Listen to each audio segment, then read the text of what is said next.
তুমি কি মরবা না? তুমি কি কবরে যাইবা না বাপ? এই পৃথিবীর কত রাজা বাদশাহ কবরে চলে গেছে, তুমি কি কোনোদিন কবরস্থান দেখো নাই? তুমি কারো জানাজা পড়ো নাই? তুমি কি কোনো মানুষের লাশ দেখো নাই? আমি 5 দিন আগে আমার জ্যাঠার সাথে কথা বলে আসছি, বাড়িতে খোঁজ খবর নিছি। 5 দিন পরে আমার জ্যাঠা মারা গেছে। আমি জ্যাঠার দিকে তাকাইয়া বাড়িতে গিয়া দেখছি আমার এই সেই মানুষটা যার সাথে আমি কথা বলছি, উনি নাই, চুপ হয়ে গেছে, হাত নড়ে না, পাও নড়ে না। আমি জানাজা পড়াইছি আমার জ্যাঠার,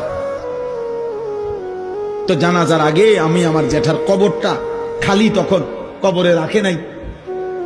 আমি কবরের দিকে তাকাইয়া অনেকক্ষণ 8-10 মিনিট হইব, আমার বাবার কবরের পাশে আমার জ্যাঠার কবর। আমার আব্বা আগে ইন্তেকাল করছে।